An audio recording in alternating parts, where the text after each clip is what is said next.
E aí pessoal, bem-vindos a mais um Formiga na Tela. Hoje compondo o grupo, o outro editor de Formiga Elétrica, Gustavo Calai Rodrigues, nosso colaborador, André Bengel. E hoje a pauta é sobre o caçador intergaláctico mais querido do cinema, que é o Predador.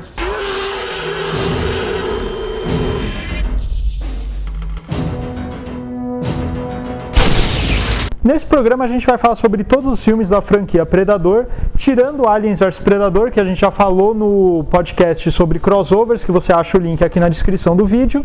Então a gente vai começar com um filme de 87, com o Arnold Schwarzenegger. Bom, a história todo mundo já sabe, né, do Predador, então acho que a gente já pode ir já direto para os comentários. Eu acho um filmaço, e assim, a gente tem que diferenciar, né, quando a gente pega esses filmes de brucutus, por assim dizer, a gente assiste hoje em dia vê que não tem uma qualidade mesmo, né? Era mais ação e você, quando é criança, curte e tal. Agora, o Predador, eu acho que ele tem uma qualidade cinematográfica muito grande. Primeiro que é um filme que consegue te deixar tenso, tem um suspense gigante, e principalmente pela criatura, né? E o interessante é que, diferente de Tubarão, por exemplo, que Tubarão é o suspense de você ver pouco a criatura e a criatura se aproximando. Aqui, a gente, além de ver muito pouco, a gente também assume a visão em primeira pessoa da criatura, né? Então, é um suspense criado de uma maneira muito diferente. Eu não consigo lembrar, bom, pelo menos eu não consigo lembrar de nenhuma obra cinematográfica antes de Predador que utilizou isso, a visão em primeira pessoa do assassino, por assim dizer. Que depois que você cria esse suspense e mostra finalmente a criatura, você pega todos aqueles homens do exército, né, tipo os machões, tal, inclusive toda aquela cena de ação, o Jesse Ventura, ele fica ferido, tal, e o cara fala: pô, cara, você tá sangrando? Não tenho tempo pra sangrar. Você tem lá o Schwarzenegger, todo faltão, os caras, Dylan, e o Senna Fabi, faz aquele braço de ferro no ar. Seu sem vergonha. Então, poxa, todo aquele arquétipo dos brucutus de machão, pra depois, quando vão acontecendo as coisas, o outro fala: poxa, eu estou com medo, Major. Poxa, eu tô com medo. Você sente medo nesses caras. E se esses caras estão com medo, a gente também vai sentir. O né? legal justamente do Predador é na hora da apresentação das personagens, deles no helicóptero, chegando lá na América Central, e a câmera começa a focar um outro, e você vê que, tipo, pô, esses são os melhores profissionais que vão lá pra fazer aquela missão. Bom, chegando lá, o que eu gostei bastante foi toda aquela cena na selva. Eu acho que ficou espetacular. Você percebeu o quão quente estava aquele ambiente. Nossa, era impressionante, porque você via que os caras se esforçavam, chegavam lá, tinham que fazer a missão, e toda aquela, não quero nem dizer temática, mas o jeitão Schwarzenegger de chegar lá, cumprir a missão. Não desgruda daí. Engraçado, olha só que referência meio inusitada para esse tema, né? Ele me lembra muito, a estrutura do roteiro me lembra muito 20 Mil Léguas Submarinas. Por quê? Porque ele, do começo até a metade, ele é um filme de guerra com Schwarzenegger. Ponto. Da metade pro final, ele muda o gênero totalmente. É outra pegada. A mesma coisa no 20 Mil Léguas Submarinas. Do começo até a metade é uma caça ao monstro. Daí depois já vira uma ficção científica. E é meio que acontece aqui, né? Você tem um filme de guerra, daí depois vira uma perseguição homem-monstro, né? Que a gente descobre que é um alienígena, só que isso a gente descobre na primeira cena, né? Que é a navezinha soltando, mas esquecendo isso daí, é um mistério tão grande, você só saca qual é no final, quando aparecem os aparatos tecnológicos, sabe? Não precisava, né, dessa cena, né, da nave chegando e soltando um negócio ali, né? Se bem que naquela época isso funcionava melhor, porque o cartaz não tinha absolutamente nenhuma menção a elementos de ficção científica, né? Era só o Schwarzenegger ali no meio do mato e tal. Então, bastava o cara estar passando na porta do cinema e ver o Schwarzenegger, provavelmente ele ia entrar para ver o filme puxado pelo ator. E poderia até achar que a Hit Vision do Predador poderia ser até de um cara de guerrilha, né? Isso. Eu acho legal falar que o John McTiernan, ele tem aí seu primeiro grande sucesso já no seu segundo filme, né?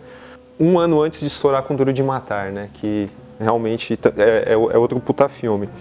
Antes ele tinha feito o Delírios Mortais com Pierce Brosnan, que ninguém nunca viu, né? Eu não vi, acho que ninguém aqui viu. E normalmente a gente associa sempre, né, as criaturas fantásticas do cinema, a gente associa aos seus criadores, né? Mas ninguém lembra quem criou o Predador, pô? Jim Thomas e John Thomas, 2 irmãos, estreando no roteiro e já estreiam com um negócio que ficou super icônico no cinema. E quase não foi, né? Porque quando você vê os extras do Blu-ray, do DVD, mostra o primeiro modelo do Predador, que era um animal inseto, horrível, né? E assim, ele não ficava bem em pé e tal. E daí, como o Schwarzenegger já tinha feito o Exterminador 1, conhecia o Stan Winston e tal, ele fez um hobby lá, o Winston Winston, de bom grado, participou e fez aquele design bem mais humanoide e que encaixou muito bem. Aliás, vamos falar que quem de fato interpretou o Predador foi o Kevin Peter Hall, né, que depois foi o Harry, um hóspede do barulho, né, pelo tamanho do cara. Se fosse o design original do Predador, aquele híbrido de inseto com réptil, não poderia ser o cara, porque já era um negócio muito mais esguio e tal, uma coisa muito mais, sei lá, que hoje os caras fariam com CGI, né? Sim. Na época tinha que ser um cara vestido. O bacana que eu acho também, cara, é que uma associação que eu fiz é que todo mundo lembra daquela história, né, que o Dan O'Bannon, quando ele foi vender o roteiro do Alien para a Fox, os caras perguntavam assim, defina aí teu filme em uma frase, rapidamente. O cara falou, meu filme é tubarão no espaço. Né? E aí, beleza, e define. Mas o bacana é que quando você fala, meu filme é isso com mais aquilo, parece que é um subproduto, né? Só que na verdade Alien, ele ganhou sua vida própria sem estar associado com tubarão. Predador, eu imagino o cara indo vender no estúdio falando assim, meu filme é um Alien misturado com Rambo. Entendeu? Exatamente. E também, de uma associação assim com 2 sucessos, acabou saindo um negócio com vida própria, né? Acho que o legal do Predador, diferente do Alien, é que ele ganha o jeito humano. Ele tem esse jeitão de caçador também, só que não no formato Alien, que é um monstro que fica... Bom, nas naves, se esgueirando. Não, ele chega lá e simplesmente tem aquele formato humano que os caras ficam às vezes pensando, mas o que é isso? E chega lá, o cara já tá morto. E eu gostei disso porque, na minha opinião, torna um pouco mais humano um pouco esse predador. Ele fica um pouco até mais temido, porque não é só aqueles caras brutamontes que vão fazer a diferença. O predador também acaba dando tanto medo, porque ele também é um brutamontes e os caras ficam todos... E ele tem uma motivação que... Ele não é irracional como o Alien, né? Ele tem uma motivação que a gente consegue, de uma certa forma, entender, né? Que é a caçada. A parte, né, que ele vai captando a voz dos guerrilheiros. Quando a cena do escorpião, que eu acho super bacana. Pode que crer. Não lembro qual foi a personagem que esmagou o escorpião. Ele vai e começa a olhar naquela tela azul, aí o escorpião fica amarelo, ele pega na mão assim e começa a aprender. Achei fantástico essa cena de primeira pessoa também. Uma coisa que me surpreende no filme, é um filme que eu gosto de rever de tempos em tempos. Cara, assim, o Schwarzenegger, todo mundo sabe que ele nunca foi um grande ator e assim, ele despontou no Conan porque o cara é grande e no Exterminador, James Cameron soube usar ele, né, tipo um robô. Agora aqui, cara, é engraçado porque eu acho a atuação dele muito boa. Porque assim, você pega, desde todo o batalhão dele morre, sei lá, com 1 hora de filme, alguma coisa assim. Os outros, sei lá, 40 minutos de filme, não tem diálogo e é só o Schwarzenegger e o Predador. E assim, ele consegue passar uma feição de concentração e tal. Claro, não é digno de um Oscar. Também, porque a hora que ele tá no rio, que ele tá camuflado por aquela lama, e ele, tipo, se prende nas árvores e fala, putz, agora eu tô morto. Vocês têm... pelo menos, eu consegui sentir um medo no Schwarzenegger. Só, mano, o Schwarzenegger tá com medo.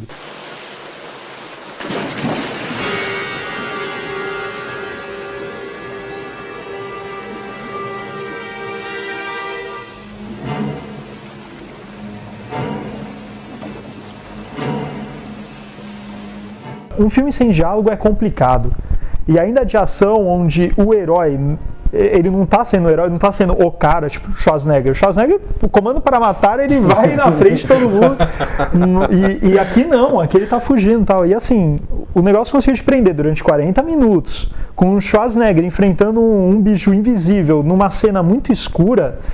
Cara, é muito bacana. E tipo, tendo que modificar a sua forma de agir, né? Porque ele teve que fazer armadilha e tal, não estava dependendo de uma tecnologia bélica, né? Ele não podia pegar um lança-foguete e se estourar o... Normalmente a maior pirotecnia do filme vai pra cena final. Sim. Aqui foi o contrário, né? E assim, não foi ele que matou o bicho, por assim dizer, né? Ainda tem o lance da explosão e tal. Que eu acho que essa é a marca do Predador, né? Uhum.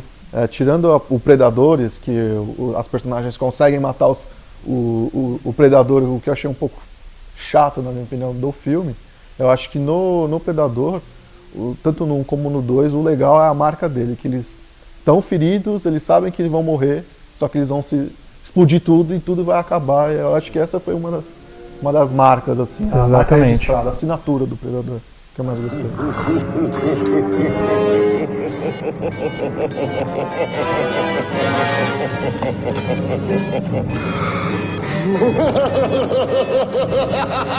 Agora vamos falar da participação do Van Damme, na famosa participação do Van Damme em Predador 1, que era usar uma roupa vermelha de lagosta, né? Porque ele estava fazendo a marcação com uma roupa vermelha para cenas em que o Predador aparece camuflado, né? Só que, segundo um vídeo que saiu há pouco tempo aí do Steve Johnson, né, que é um técnico de efeitos especiais que trabalhou no filme, ele falou que primeiro que era um negócio horrível, né? Parecia uma roupa de Barney, né? O dinossauro. Ele falou que o Van Damme ficava irritado porque ele achava que o monstro era aquele bicho vermelho de espuma, entendeu? Pulando aí de 87 para 90 com Predador 2, que a gente tem uma perda considerável de material humano por trás da câmera. Sai o John McTiernan, vem o Stephen Hopkins, cujo crédito anterior mais famoso era A Hora do Pesadelo 5, e os roteiristas originais voltaram, né, os dois irmãos, e já tem uma cara de filme B, né? Apesar de ter uma premissa fantástica, né? A premissa eu vou falar, muito boa, o início desse filme, fazendo ligação com o primeiro, é incrível, porque pega aquela tomada aérea da floresta, e daí a câmera levanta assim, cidade, e o título, Predador. Você lembrando do primeiro filme, que era uma floresta, já era uma parada tensa, agora na cidade... No meio de uma selva de pedra. Isso. Eu acho ele bacana, divertido. Eu não fico torcendo o nariz quando eu vejo, assim, mas em termos de qualidade cinematográfica, o primeiro é bem superior. Mas acho que é um filme divertido e, assim, acima de tudo, eu acho que a grande qualidade do filme é ele ter sido corajoso. Corajoso em vários sentidos. Primeiro, mudar o ambiente total, porque se fosse pensar uma continuação genérica, seria mais uma vez na floresta com grupos de resgate, com mais gente, mais armas. E outra coisa, explorar a questão da fisionomia mesmo do Predador, né? Então você tem o Gizzy, né? O ator do Máquina Mortífera, ele sendo lá um agente, uma facção do governo que caça alienígenas, que eles estão pesquisando. E daí eles tentando utilizar uma tecnologia para congelar o Predador e tal. Enfim, tudo isso, se bem que esse negócio de congelar eu achei zoadaço, na real. Achei como se fosse a fraqueza do Predador congelar. Não, o que eu entendo é que os caras entenderam que, se você encurralar, ele vai ligar uma bomba. Então, beleza, você tem que dar um jeito de imobilizar o bicho de alguma forma. Então, o que você vai fazer? Congela, tal. Tá, não faz muito sentido. Só com aquele pó, né? Agora, cara, tem uma cena que é hilária. Na hora que você pensou que o Gary Busey morreu, e aí tá lá o Danny Glover encurralado, aí o cara chega... eu estou vivo, fala alguma coisa, estou aqui, tal. Aí parece que ele vai ligar um puta de um bagulho foda, cara, o cara liga um extintor, exatamente. Puta merda. Exatamente. Uma comparação com o primeiro filme, eu senti falta no 2, aquela apresentação das personagens do tipo, nós somos os caras brutamontes que nós vamos acabar com tudo e fazer tudo. Nesse, você não... Só o Danny Glover é o cara mais de destaque. Mas você não via, por exemplo, a personagem do Bill Paxton. Era aquele cara engraçadinho, que tenta pegar a parceira dele, mas não dá certo. E tipo, eles não eram nada demais, assim, apenas policiais que, se você comparar com os brutamontes lá do exército, não eram nada perto do Predador. Exatamente. Você tem... aí entra no estereótipo incrível, né? Porque você tem o herói, o Danny Glover, você tem a mulher que não é o interesse romântico do herói, entretanto, é o elo frágil ali. Você tem o alívio cômico, o Bill Paxton, e você tem o amigo que vai ser o primeiro a morrer para gerar a questão da vingança, né? Então, no final são clichês de filme policial, né? O policial rebeldinho e tal, que eu não ligo para as regras, eu vou lá, faço, aconteço. Tem o parceiro que morre, né? Aliás, tem a imprensa, né? Ei, Harrigan! Harrigan, você está atrás deles, Harrigan! Como sempre, os filmes sempre deturpando a imagem do jornalista, né? Exatamente. É sempre a imagem negativa. Harrigan, e esse massacre que está acontecendo aqui? Mas no final das contas, a mulher, a parceira, né, no caso, ela eu acho que ela acrescenta um pouco, né, na mitologia do predador, né? Porque ele não a mata porque ela tá grávida, né? Então isso é bem bacana. Por outro lado, cara, tem umas besteiras, eu falei esse negócio aí do Gary Buzzer aí com o extintor. Cara, os caras passaram a fita, é um negócio do FBI que tá caçando o predador. Os caras passaram a fita lá no massacre lá dos jamaicanos e o caramba. E o Danny Glover consegue entrar lá e ainda acha a flechinha lá do predador incrustada na... Como se o FBI não fosse capaz o suficiente pra achar aquela... Exatamente, não tem nenhuma balística ali, né? Pois é. No filme 2 você consegue entender mais o predador, como é o funcionamento dele, vamos dizer assim. A parte dele fazer troféus. O que eu achei engraçado que eu ia destacar, que na cena do frigorífico, quando eles estavam tentando prender o predador, que a personagem que seria o rival do Danny Glover, ele chega e fala: não, porque ele está indo lá porque ele vai comer, ele come carne congelada. Tipo, como? Tipo, aquilo lá ficou meio jogado, assim, não entendi direito, mas eu gostei do 2 porque ele foi pegando essas particularidades dele e você vai entendendo o que é o predador. Porque no primeiro a gente só sabia que era um caçador. E, tipo, o cara é sanguinário. Nesse você vai entendendo como é praticamente o funcionamento dele. Agora, uma coisa engraçada é que uma coisa que eu gostei muito nesse filme assim, eu acho que ele é apresentado de uma maneira tosca, mas eu achei legal ter essa ideia. Que tá lá a nave do predador e daí o Danny Glover entra e você entende um pouquinho mais da mitologia do predador, né?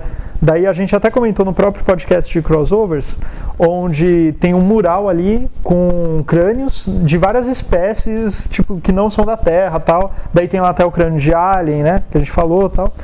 E daí depois, quando essa nave, daí você aparece vários predadores, daí aquilo lá te impacta, né, porque até então você só tinha visto um predador. E daí a nave vai embora, só que antes disso, um dos predadores dá uma arma pro Danny Glover, que é de, sei lá, 1700 e alguma coisa. É uma arma antiga. Então aí você fala, puxa, eles vêm de tempos em tempos. Sim.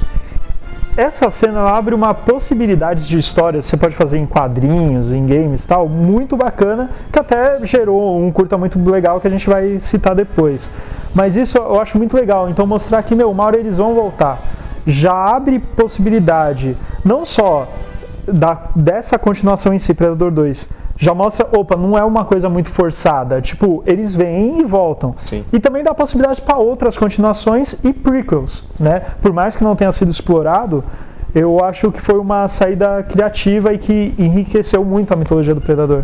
Não, bacana também é que o Danny Glover vence, né? Entendeu? Diferente do Schwarzenegger, então já tem uma...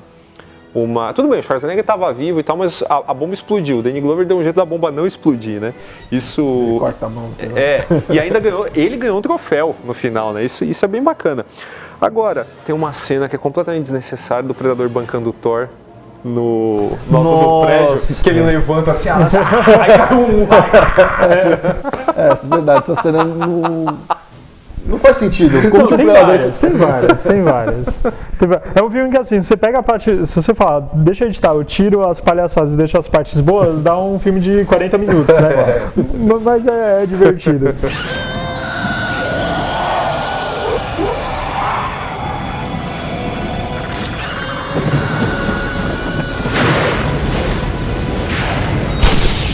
A gente vai falar do Predadores, que é um filme que todo mundo acha que foi o Robert Rodrigues que dirigiu, mas não foi. É um cara chamado Neil Rodental, que é completamente inexpressivo. E tem a excelente ideia de colocar o Adrien Brody como Schwarzenegger. O Brutamontes é Adrien Brody. Cara, eu acho a ideia do filme boa se fosse um quadrinho ou um filme de fã. Mas assim, pro cinema, eu acho ruim. Eu acho que assim, primeiro você pega uma floresta que em nenhum momento parece uma floresta de outro planeta.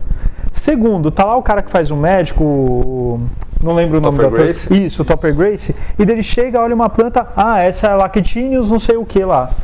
Tipo, mesmo que ele até estivesse inventando pro outro cara, isso daí, mano, o cara conhece uma planta, sabe o nome da espécie em latim de uma planta de outro planeta. Beleza. o planeta classe M, pô. Mas acho que a Classe M de parte merda, né? positiva do Predadores é a apresentação das personagens também em comparação com o primeiro. Porque no 2, pra mim, não teve muita expressão. Porque você vê que eles não são qualquer um também. Eles são assassinos ou pessoas ligadas a algo criminoso bem expressivo. Então eu acho que essa parte eu achei bem interessante, porque você vê que, tipo, bom, são caras, são uns badass, então eles vão dar trabalho. Tirando o Topher Grace, né? Que é pra ser uma surpresa, né? Sim. Só que no meio do filme eu já saquei. Aí você tem lá o Danny Trejo, que é uma personagem, uma É o Danny figura. Trejo, né? É o Danny Trejo, aí você tem o Lawrence Fishburne aparecendo, que dispensa comentários. Exatamente. Não, assim, o filme, ele é todo incoerente, na real. Então, assim, eles estão lá na selva, daí tá a Alice Braga, que eu acho que ela manda bem no filme, nada contra ela, mas contra a personagem dela, né, o roteiro do personagem dela. Ela chega e daí ela fala pro cara, não, porque eu tô vendo que você é do exército, não sei o quê. Só que essa selva, eu conheço muitas selvas. Essa selva eu não conheço. Talvez seja a Amazônia. Mas a topografia não condiz. Mano, ela andou na floresta inteira e ela sabe a topografia de cor da selva, cara. Sabe, não faz sentido. Ela pode ser a maior expertise, mas... não, essa selva aqui... E também tá muito calor. Assim, ela faz toda uma análise geográfica. E daí, assim, eles tentam criar esse clima alienígena pelo roteiro. E acaba não dando certo. Porque depois eles chegam num descampado, onde ela bota uma bússola e a bússola começa a rodar. Beleza. E daí ela fala, olha só que estranho. E daí o Adrien Brody, mais estranho é que o sol até agora não se mexeu. Só que o final do filme é à noite. Tem essa. E depois eles saem desse descampado, entram na floresta, e daí eles chegam em outro descampado, olham, daí abre o plano, vários planetas, assim, em volta. Mas, meu, se você olhou pro céu e tava vários planetas, por que você não olhou pro céu no outro descampado e viu aquilo? E assim, o Adrien Brody segurando a arma do jeito que Brucutu segurava a arma quando não havia consultoria, né? Porque ele segurava a arma na cintura. Cara, assim, o filme não faz sentido nenhum. Então, mas a ideia de colocar um grupo que ninguém se conhece, ninguém nunca se viu ali contra uma ameaça igual ao Predador, cara, podia render um filme interessante, tipo, sei lá, Cubo. Sim, entendeu? Exatamente. A cena do ninja, da Yakuza, com outro predador. Cara, por mais que eu tenha até gostado dessa cena, achei bacana e tudo, mas pra mim não condizeu com o predador. Exato. Porque, tipo, por mais que tenha sido legal tudo, acho que a ideia nessa parte foi bacana. Eles na grama alta, batendo aquele vento, aí na noite, eles lá fazendo a posição de vão atacar. O Predador, tipo, ele não faz isso. Eu acho que ele tentou pegar essa parte no primeiro filme. Do índio? Do índio. Quando ele tá lá em cima do tronco e ele vai estar esperando o Predador chegar, só que, tipo, nem tem essa parte, mas parecia que eles iam se enfrentar no mano a mano, mas não aconteceu, porque não teve a cena. E eu acho que, não sei, me pareceu que ele tentou criar algo assim, tipo, vamos ver como que é agora, um samurai versus o Predador. Só que, cara... Não, no caso do índio, eu acho que foi exatamente a mesma coisa do samurai. O cara, tipo, sei lá, não tem jeito, eu me entrego com honra. Mas realmente, eu pensei exatamente isso. A cena do samurai no Predadores é querer criar a mesma situação do primeiro filme, né? Exatamente.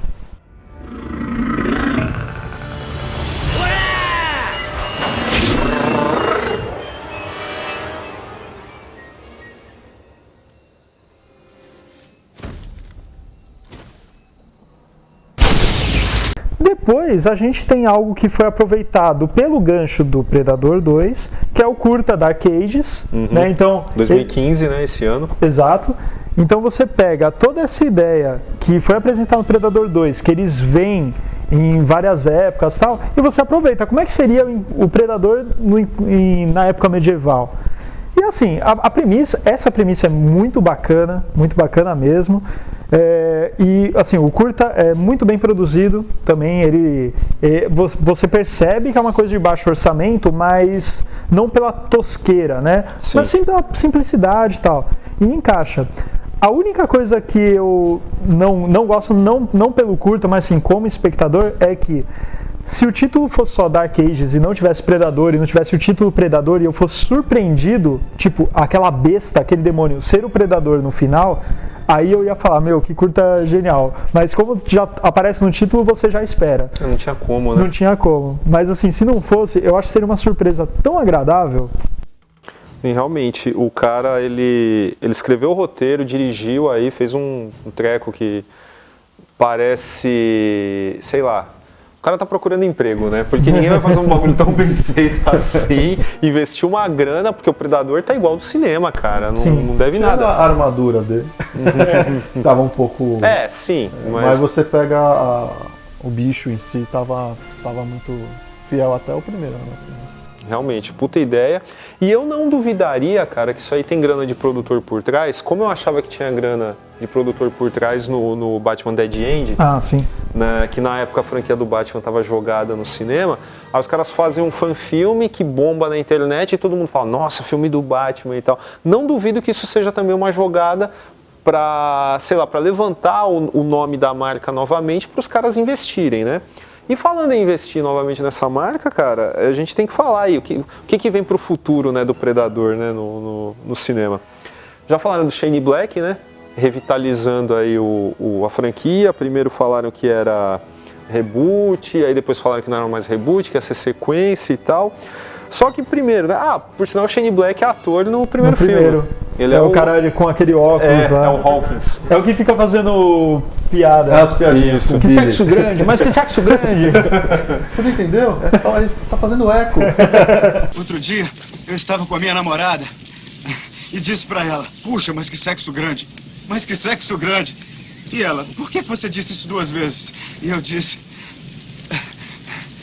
Não, eu disse. É que fez eco. Fez eco.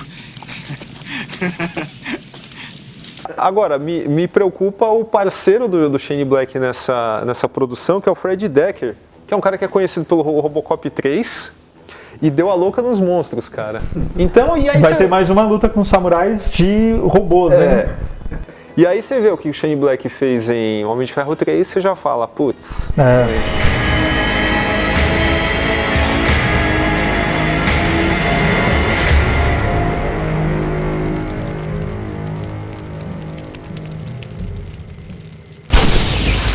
Então é isso, pessoal.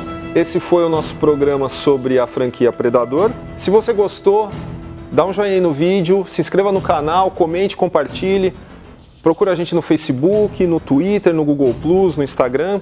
Todos os links das nossas redes sociais você encontra aí na descrição do vídeo, assim como você encontra também os curtas que a gente comentou aqui, o curta Dark Ages, o vídeo do Van Damme com a fantasia do Predador também vai estar aqui. Se você quiser mandar pra gente algum comentário que você não quer público, escreva para natela@formiguaelétrica.com.br, conforme está aparecendo aqui na tela. E é isso. Gustavo Clive, André Bengel. E é isso.